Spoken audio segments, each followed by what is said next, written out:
Vitor, I want you to give me an update on your confidence that we can expand by trillions our debt over the justification that interest rates are so low. Do you buy that concept? Yes, I do, Tom. So what we emphasize in this blog that I've just put out together with Gita Gopinath is that global debt is at this point in time at record levels. Never in history has global public debt been so high. It is now above 100% of world GDP. It is so high because we're facing a crisis like no other. And in that context, the fiscal response has been very quick and unprecedented. Just to give you an idea, in the last few months, the response of fiscal policy is bigger than during the global financial crisis. If you take together 2008, 9, and 10, so in a few months, we're above the response of 3 years during the global financial crisis. That was absolutely appropriate to extend lifelines to households and firms made vulnerable by the crisis. Right. This enormous level of debt, Tom, this enormous level of debt is, in a sense, compensated in terms of impact on the budget by these very low interest rates that you're talking about. And this is but I want to, long-term trend. I don't mean to interrupt, sir, but because of time, I want to cut to the chase. We have Dr. El-Arian on with us in the next hour. He is acclaimed for speaking of T decisions. What is the T decision we are all going to make 2 and 3 and 5 years out after we count up the trillions of dollars of debt? What is the T decision down the road for political authorities as they look at endless debt? So I would not put the issue that way. Nominal interest rates and so debt service costs are relatively low as a percentage of GDP, even with these very high levels of debt, because inflation and inflation expectations are very low. And at this point in time, as Gita Gopinath, my colleague, emphasized yesterday, we're more concerned about too low inflation than too high inflation. The epidemic has boosted precautionary savings. Investment will be prudent. And so for a while, we are going to have a situation where savings exceeds investment. So our balance of risks points to the fact that premature withdrawal of fiscal support is a more pressing danger than the high levels of debt. And that's our balance at the moment.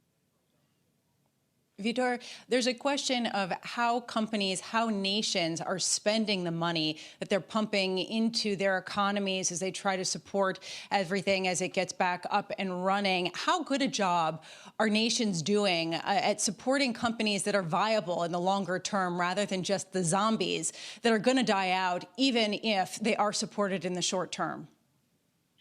So as I was saying, the short-term priority, the number one priority is public health, and that requires fiscal support to vulnerable households, vulnerable firms, and those interventions should be regarded as lifelines.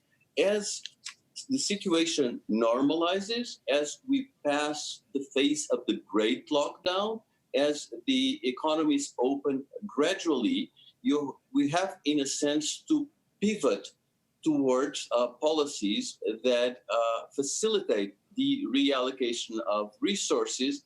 And so it is necessary to pivot from support to jobs to support to people, from blanket lending to firms to a much more discriminating approach. And again, as Gita Gopinath said yesterday, it's important that the intervention by the government includes capital type instruments, equity participations, perhaps even partial nationalizations, so that the issues Yeah. of solvency can be tackled appropriately and the natural restructuring of the economy actually takes place.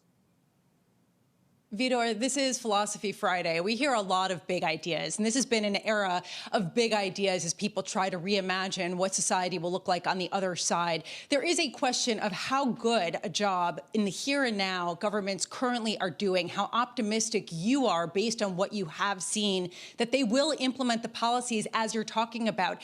Are you optimistic about that, or are you sort of doubling down on these messages because you think that they're not getting through?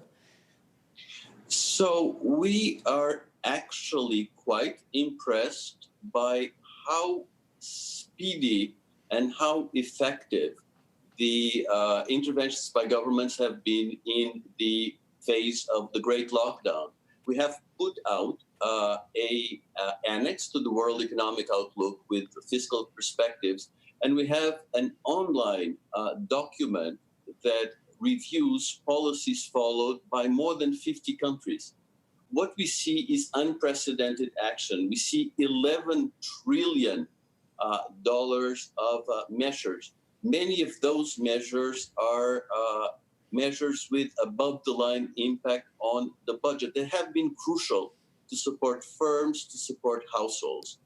Now, the situation is very difficult. We face radical uncertainty, and the first priority is public health.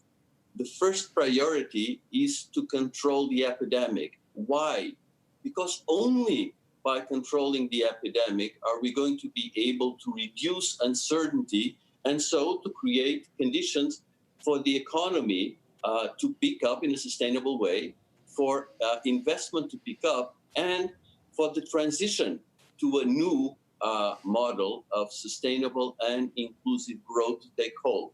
So we're not out of the woods yet. A lot remains to be done, but up to now, the ability of governments to deliver timely, targeted, and temporary measures have been quite impressive.